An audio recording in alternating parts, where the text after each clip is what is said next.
Kisah Rasul pasal yang kedua, ayat yang pertama sampai ayat yang keempat. Kita akan baca dengan semangat ayat-ayat ini 1-4 secara bersamaan aja.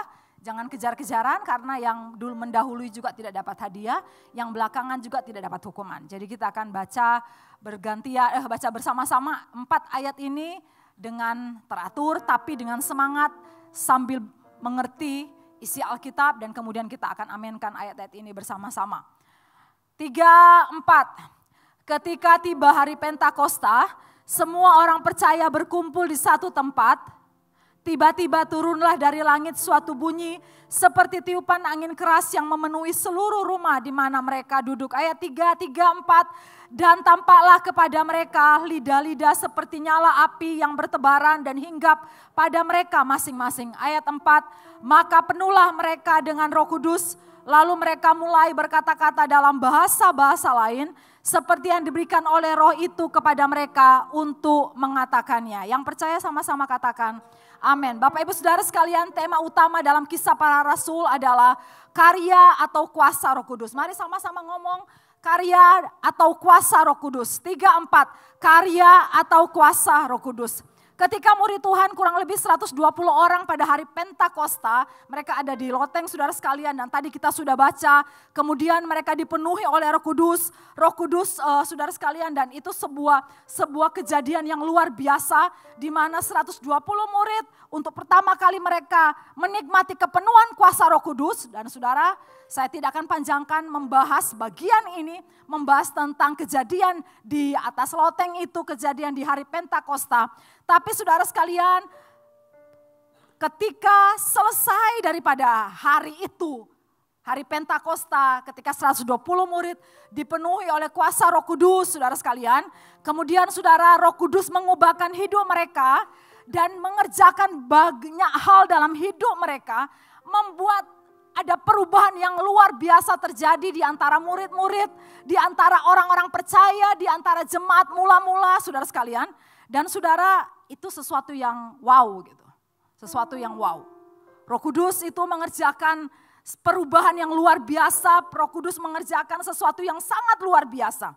Saudara sekalian, paling tidak kalau kita menyelidiki kitab Kisah Para Rasul, surat Kisah Para Rasul saudara, kalau kita menyelidiki dari pasal pertama sampai pasal terakhir, saya paling tidak akan merangkum 3 karya Roh Kudus yang sangat nyata di jemaat mula-mula di Kisah Para Rasul.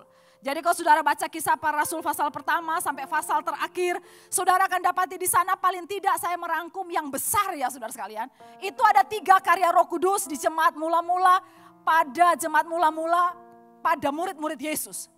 Saudara sekalian paling pertama saudara, Roh Kudus berperan aktif dalam pelayanan orang percaya. Mari sama-sama katakan, Roh Kudus berperan aktif dalam pelayanan orang percaya. 1, 2, 3. Roh Kudus berperan aktif dalam pelayanan orang percaya. Tadi pagi saya berkhotbah dari Lukas pasal yang keempat tentang Yesus yang dipenuhi oleh Roh Kudus. Saudara, Lukas pasal 4 ayat 1 ngomong Yesus dipenuhi oleh Roh Kudus, Yesus dibawa oleh Roh Kudus ke padang gurun. Kemudian pasal 8, Yesus yang penuh dengan Roh Kudus kemudian melayani, turun dan melayani dengan begitu luar biasa. Saudara sekalian, Roh Kudus menyertai pelayanan orang percaya dengan kuasa, urapan, mujizat, tanda-tanda heran dan karunia Roh. Kalau kita akan baca, saudara sekalian satu-satu cerita tentang bagaimana pelayanan di Kisah Para Rasul yang begitu sangat diubahkan, begitu sangat luar biasa saudara sekalian. Kita akan lihat betapa ada perbedaan yang begitu luar biasa. Dari sebelum mereka dipenuhi kuasa Roh Kudus dan setelah kejadian di loteng, di atas loteng itu ada perubahan yang sangat luar biasa. Dan saudara, semua dikarenakan karena karya dan kuasa Roh Kudus yang menyertai pelayanan mereka. Paling tidak saudara sekalian, ada satu contoh yang sangat luar biasa yang perubahannya sangat radikal yang terjadi di Kisah Para Rasul. Saudara tahu enggak siapa Petrus? Kalau hari ini saya lemparkan nama. Petrus di Alkitab, sebutkan apa yang saudara pikirkan tentang Petrus di Alkitab. Kira-kira jawaban yang paling banyak apa saudara sekalian? Ayam ya. Ini hebat nih kalau gak jawab ayam gini ya saudara sekali ya. Jawabnya gak kepikiran, ayam saudara ya, maksudnya ayam berkokok gitu. Kalau saya tanya Petrus, saudara yang terpikir Petrus tetangga saya gitu. Bukan, ini Petrus di Alkitab. Yang saudara pikirkan tentang Petrus apa? Menyangkal Yesus. Ya saudara sekalian ya. Jadi ceritanya itu saudara ada budak kecil yang ngomong, itu loh murid Yesus. Petrus ngomong gini, tidak, saya tidak kenal dia. Saudara sekalian. Petrus yang penakut. Petrus yang saudara sekalian tidak berani. Petrus yang saudara sekalian tidak berani mengakui Yesus di depan orang.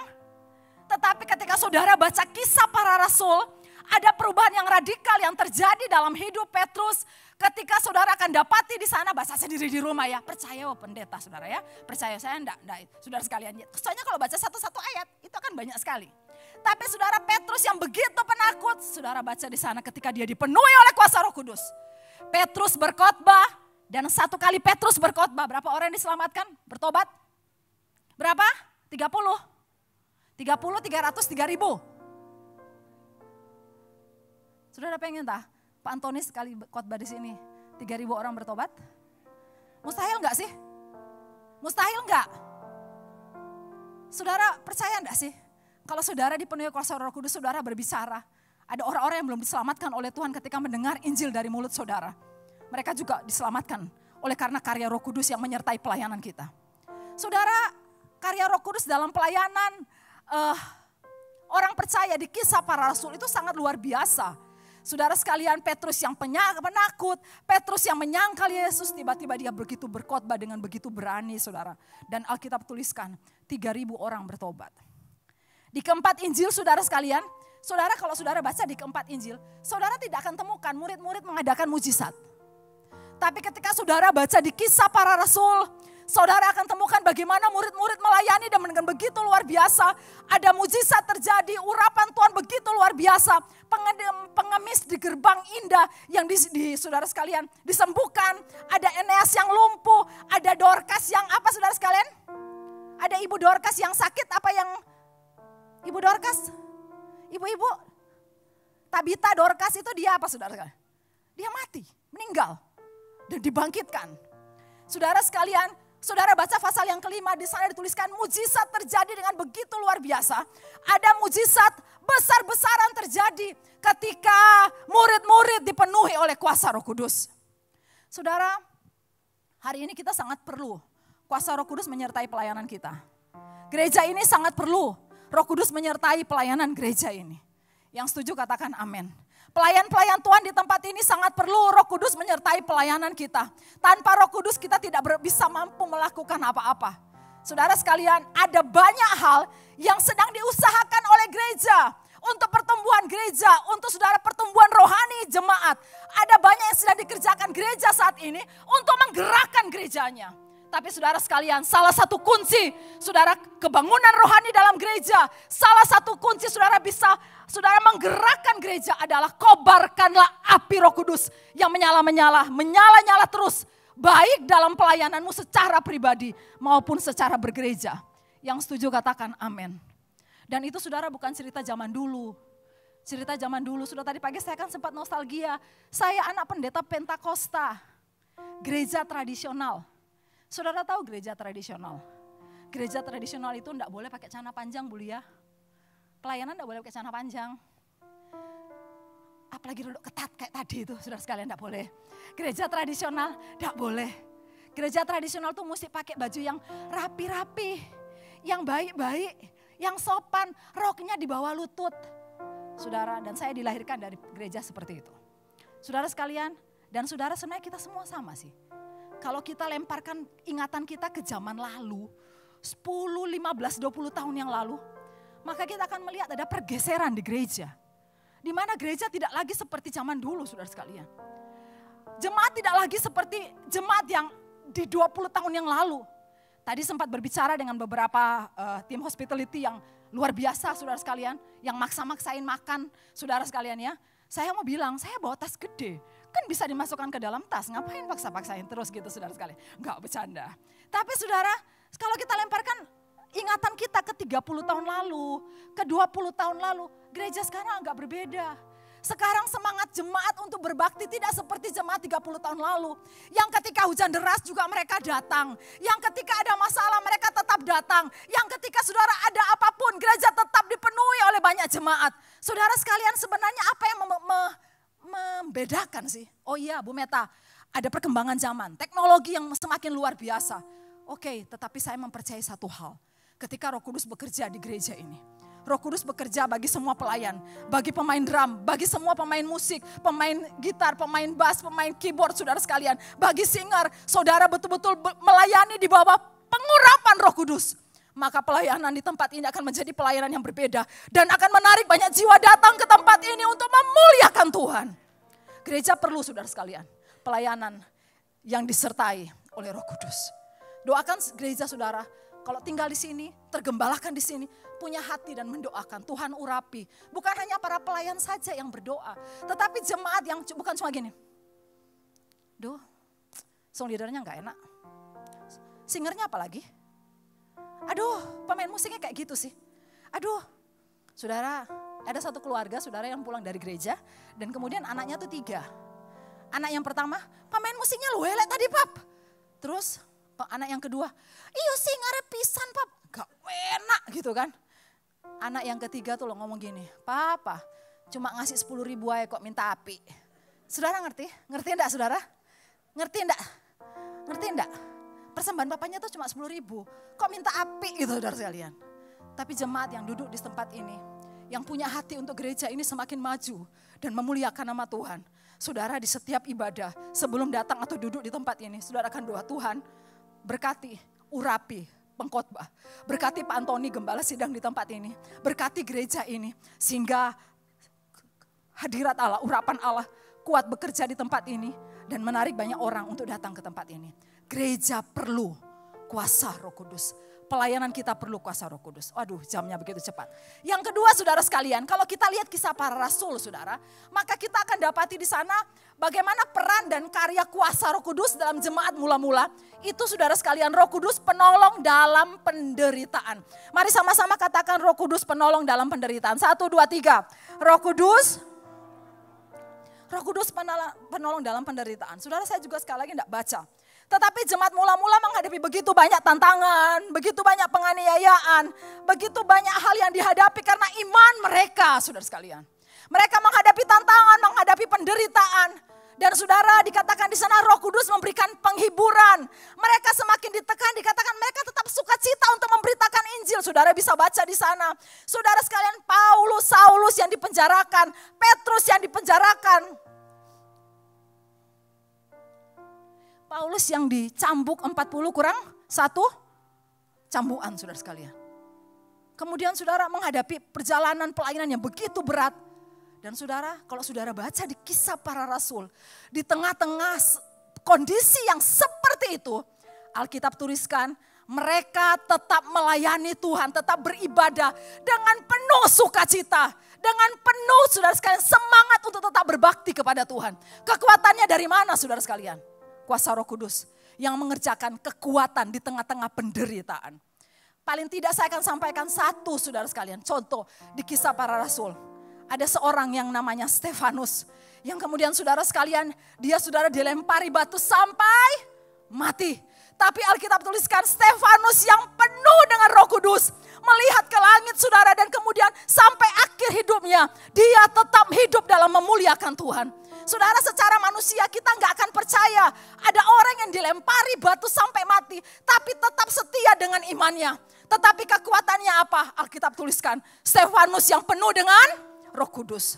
Hari ini saudara sekalian, kita akan hadapi tantangan. Kita semua akan hadapi tantangan. Kita masih tinggal di dunia.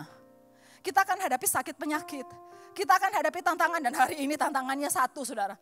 Kenaikan beras. Bukan hanya karena nggak ada duit, tapi karena susah beras. Saudara, beras sulit. Kita ganti dengan yang cair aja ya. Oke? Kita ganti dengan yang cair. Beras kencur. Saudara sekalian ya. Jadi kita ganti dengan yang cair. Beras kencur, saudara sekalian. Tapi kita akan hadapi tantangan yang sama. Di tengah-tengah tantangan. Di tengah-tengah penderitaan, saudara sekalian. Di tengah-tengah saudara kondisi yang berat.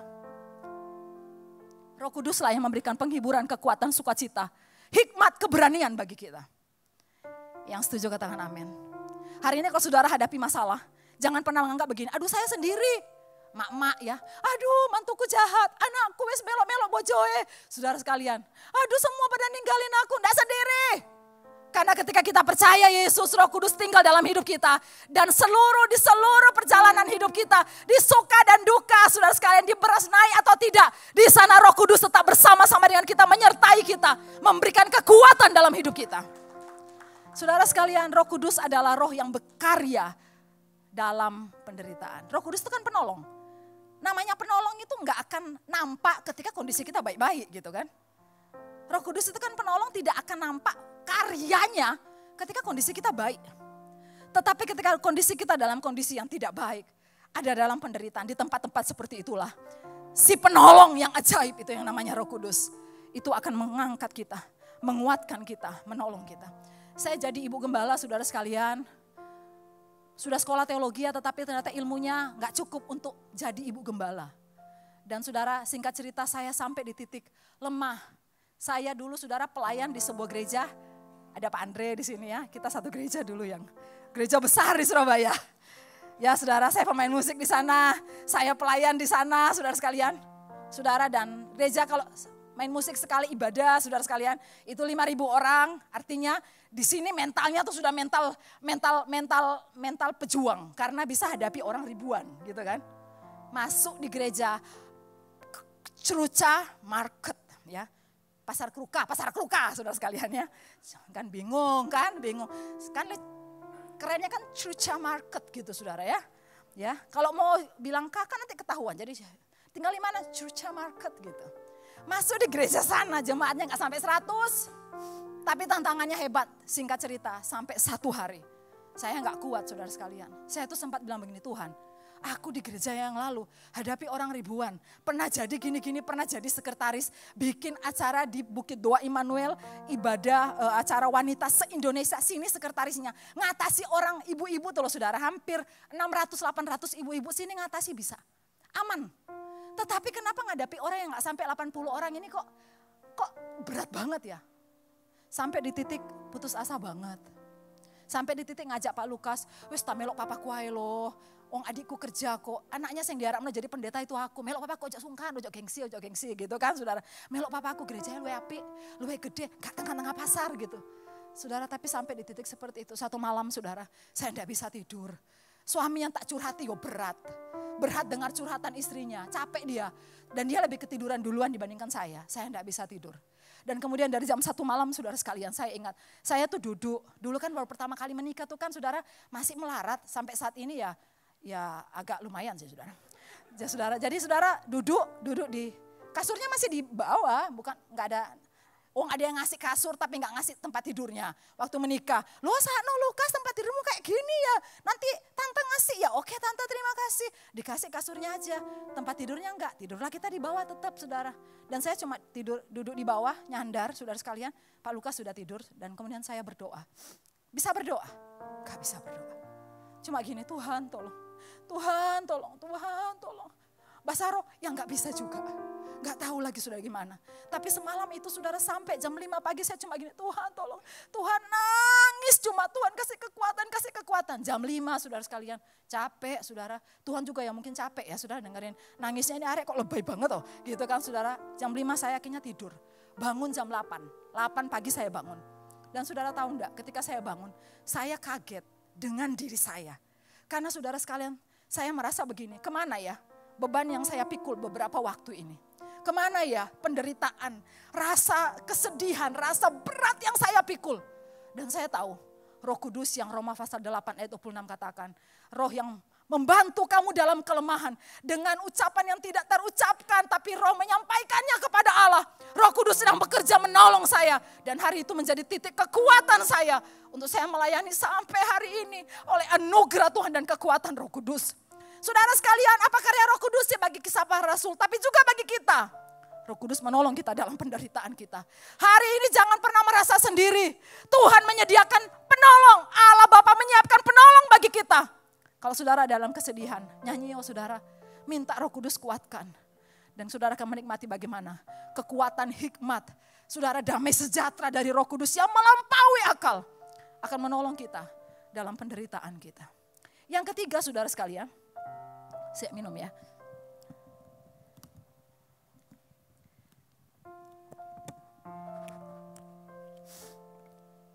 Yang ketiga saudara sekalian,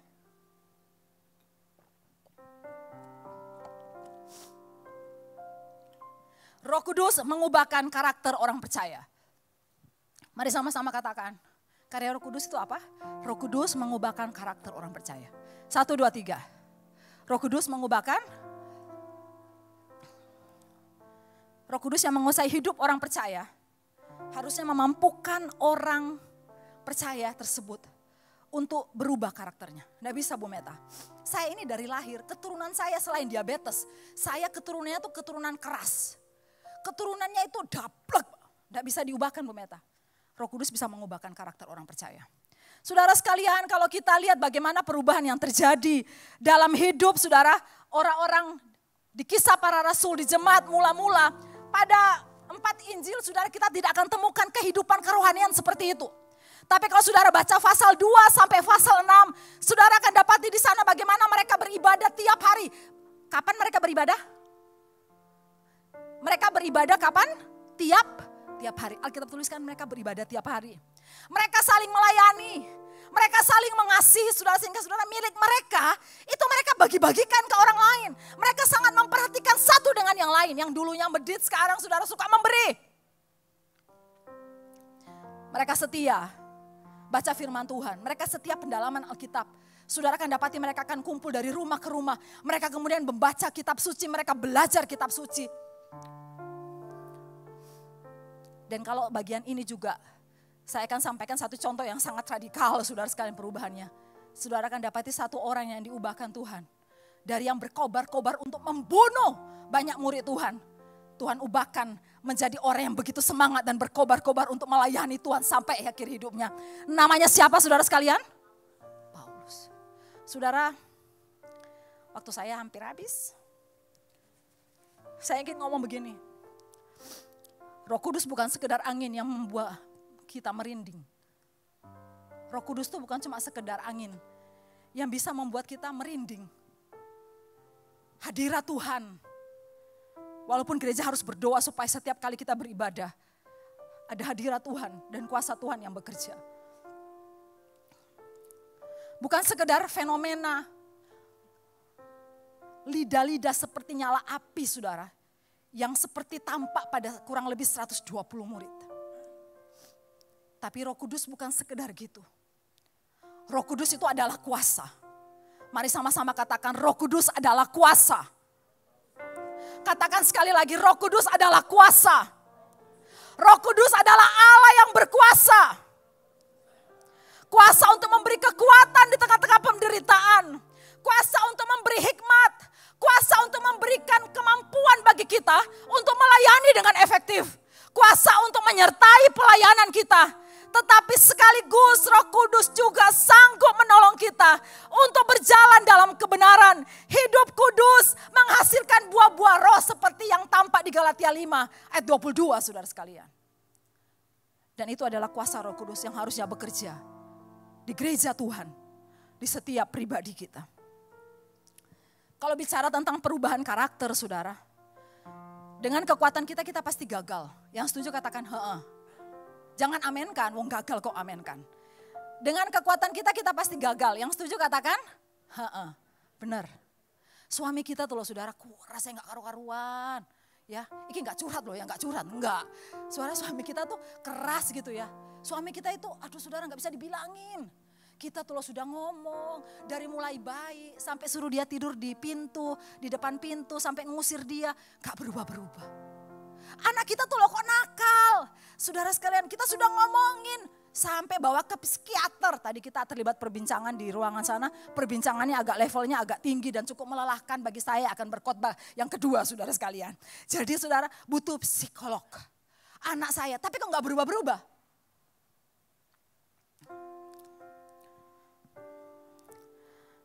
Mungkin kita perlu kuasa Roh Kudus untuk menjamah mereka. Amin. Pendeta tuh loh saudara, susah loh. Untung rodok bagus badannya.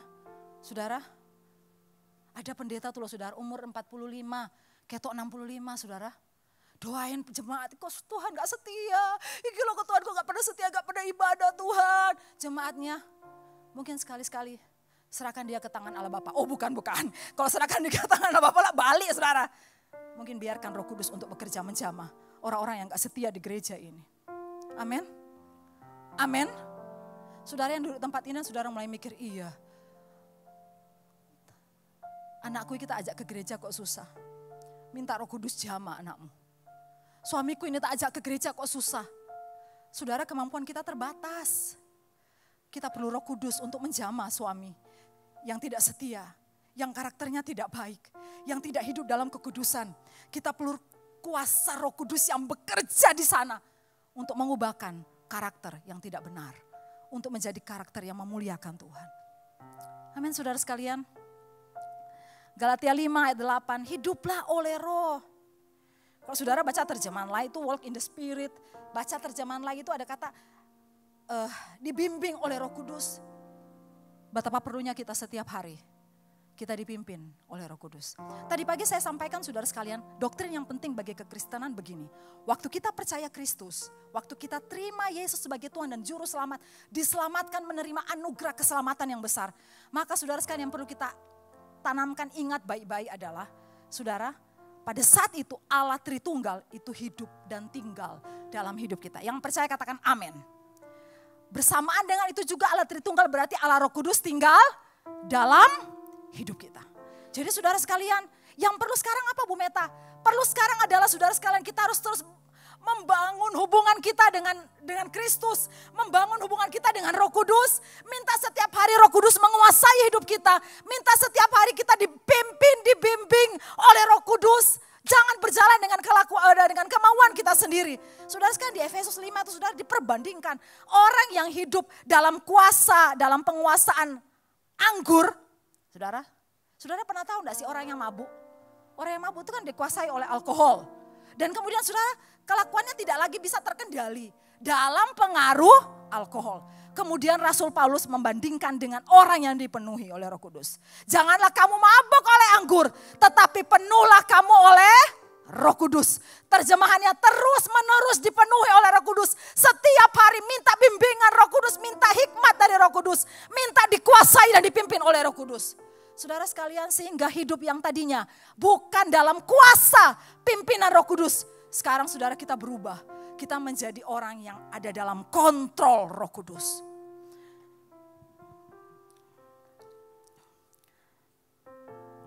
Betapa Roh Kudus sangat kita butuhkan. Yang setuju katakan amin.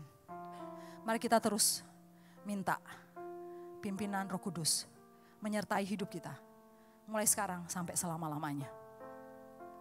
Dan kita akan menikmati bagaimana kuasa. Rasul Paulus memakai kata lain di suratnya yang lain. Itu seperti dinamit saudara. Saudara dia pakai kata apa itu? Seperti dinamit yang mengubahkan, menggerakkan, mengubahkan sesuatu. Itu bekerja dalam hidup saya dan hidup saudara. Pelayanan kita, hidup kita setiap hari, karakter kita tidak akan pernah mustahil jika Roh Kudus kita biarkan untuk menguasai dan memimpin kita setiap hari. Amin, firman Tuhan.